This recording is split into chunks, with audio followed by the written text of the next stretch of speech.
নমস্কার বন্ধুরা, আপনাদের সবাইকে সীমা রান্নাঘরে স্বাগত। আজ আমি বানাবো ছোট আলুর কষা আলুর দম। ছোট আলুর কষা আলুর দম বানাবো। তো আলুর দম কষা বানাবার জন্য দেখুন, এখানে আমি ছোট সাইজের আলু নিয়ে নিয়েছি 1.5 কিলো। এই আলুগুলোকে আগের থেকে সেদ্ধ করে খোসা ছাড়িয়ে নুন আর সামান্য একটু হলুদ দিয়ে আমি ঠান্ডা জলে ভিজিয়ে রেখেছি 1 থেকে 1.5 ঘন্টা আগে। তাতে এই যে নুন আর হলুদ দিয়ে ভিজানো হয়েছে আলুটা, এর কারণ একটাই, নুনটা আলুর ভেতরে যাবে, খেতে আলুটা ভালো লাগবে। আর হলুদ দেওয়ার কারণ একটাই, যে কালারটা জলে যেহেতু আলুটা ভেজালে কালারটা একটু অন্যরকম হয়ে যায়, ফ্যাকাশে হয়ে যায়, দেখতে ভালো লাগে না, সেই জন্য সামান্য একটু হলুদ দেওয়ার কারণ, তাতে করে কালারটা ভালো থাকবে। তো আর এই আলুর দমটা রান্না করার জন্য আমি কী নিয়ে নিয়েছি, এখানে নিয়ে নিয়েছি একটা টমেটো, একটু বড় সাইজের টমেটো নিয়েছি, টমেটোটাকে কেটে নিয়েছি। আর 1.5 ইঞ্চি আদা নিয়েছি, 5টা কাঁচা লঙ্কা নিয়েছি। এইগুলোকে আমি একসঙ্গে একটা পেস্ট বানাবো। আর এটা নিয়েছি পোস্ত বাটা, এখানে আমি 2 চামচ পোস্তকে শিলপাটায় বেটে রেডি করে নিয়েছি। আর অল্প একটু নিয়েছি মটরশুঁটি। আর এখানে নিয়ে নিয়েছি দেখুন একটুখানি কাঁচা গরুর দুধ। তো চলুন আলুর দমটা কীভাবে রান্না করছি আমার সঙ্গে থাকুন, পুরো ভিডিওটা দেখুন, তবে বুঝতে পারবেন আমি রেসিপিটা কিভাবে রান্না করছি। তো দেখুন উনুনেরটা আমি কড়াই বসিয়ে দিয়েছি, কড়াইটা গরম হয়ে গেছে। এখন আমি কড়াইতে তেল দিয়ে দিচ্ছি।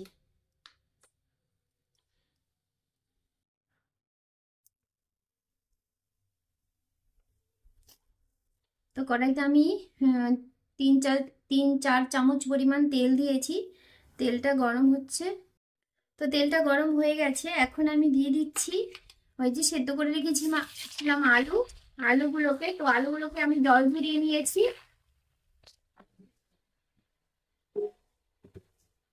আলুগুলোকে আমি এইভাবে একটু নেড়ে চেড়ে ভালো করে কষিয়ে নেব। তো দেখুন আলুটা কিন্তু কষানো হয়ে গেছে। এখন আমি আলুটাকে তুলে নামিয়ে নিচ্ছি একটা পাত্রে।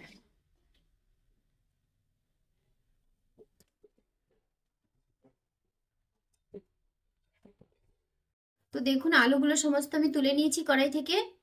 তো দেখুন কড়াইটা কিন্তু গরম হয়ে গেছে, আমি উনুনে কড়াইটা যে বসিয়েছি। তো কড়াইতে এখন আমি দিয়ে দিচ্ছি তেল। তো এখানে আমি তেল দিয়ে দিয়েছি। তেলটা আমি সাদা তেল দিয়েছি, আপনারা সর্ষের তেলও ব্যবহার করতে পারেন, কোনো অসুবিধে নেই। তো তেলটা গরম হয়ে গেছে, তেলে আমি দিয়ে দিচ্ছি গোটা জিরে, দিয়ে দিচ্ছি 3টে এলাচ, 3টেকে আমি থেতো করে দিয়েছি, দিয়ে দিচ্ছি 3টে শুকনো লঙ্কা আর 2টো তেজপাতা, আর দুটো দুটো দারচিনি স্টিক। তো এই ফোড়নটাকে আমি ভালো করে একটু, তো দেখুন ফোড়নটা কিন্তু হয়ে গেছে ভাজা। এখন আমি দিয়ে দেব যে বেটে রেখেছিলাম কাঁচা লঙ্কা, টমেটো আর আদার পেস্ট, সেই মশলাটাকে।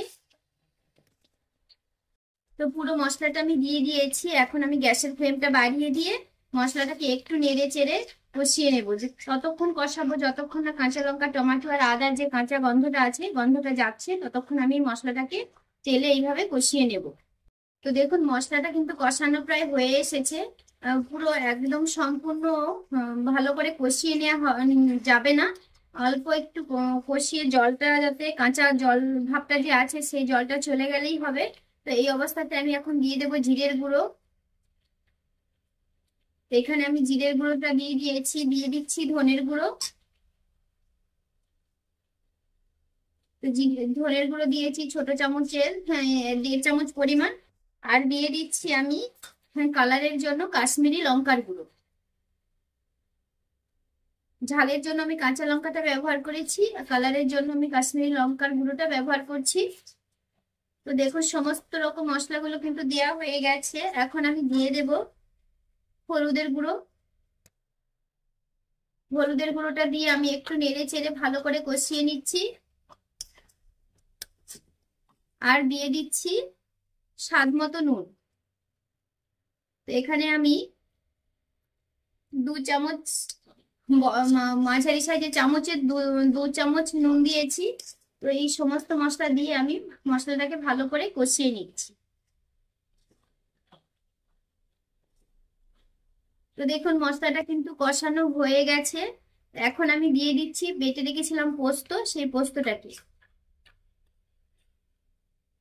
পোস্তটাকে দিয়ে আমি আরো একটু ভালো করে কষিয়ে নেব। যতক্ষণ না মশলাটার গা দিয়ে তেল ছাড়ছে ততক্ষণ আমি মশলাটাকে ভালো করে কষিয়ে নেব।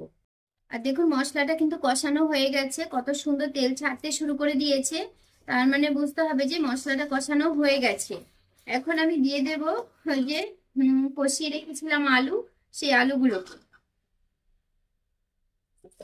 আলুগুলোকে দিয়ে ভালো করে নেড়ে চেড়ে আমি এইভাবে কষিয়ে নেব। তো দেখুন মশলাটা আলুটাকে কিন্তু আমি খুব সুন্দরভাবে কষিয়ে নিচ্ছি। এই অবস্থাতে আমি দিয়ে দেব ওই যে আমি দুধটা নিয়ে রেখেছিলাম, সেই দুধটা দিয়ে আমি ভালো করে আলুর দমটাকে কষিয়ে নিচ্ছি। তো দেখুন আলুটাকে কিন্তু খুব সুন্দর করে কষিয়ে নিয়েছি। এখন আমি দিয়ে দেব যে মটরশুঁটিগুলো রেখেছিলাম, মটরশুঁটিগুলোকে কড়াইশুঁটিগুলো দিয়ে আমি আরো একটু ভালো করে নেড়ে চেড়ে কষিয়ে নিচ্ছি।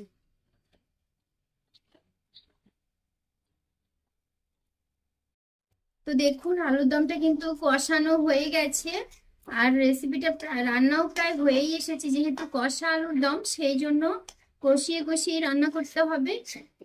তো কষিয়ে রান্না করা হয়ে গেছে, এখন আমি এটাকে নামিয়ে দেব। নামিয়ে দেওয়ার আগে আমি দিয়ে দেব সামান্য একটু গরম মশলার গুঁড়ো। তো আপনারাও গরম মশলার গুঁড়ো আর ঘি দিয়ে নামিয়ে দিতে পারেন। তো আমি ঘি দেবো না, শুধুমাত্র গরম মশলা দিয়েই নামিয়ে দেব। আমি গরম মশলার গুঁড়োটা দিয়ে দিয়েছি, দিয়ে নামিয়ে আমি গরম গরম ভাতের সঙ্গে পরিবেশন করব। আপনারা গরম ভাতের সঙ্গে, পোলাওয়ের সঙ্গে, ফ্রাইড রাইসের সঙ্গে, পরোটা, রুটি সবকিছুর সঙ্গেই খেতে পারবেন, সবকিছুর সঙ্গেই ভালো লাগবে।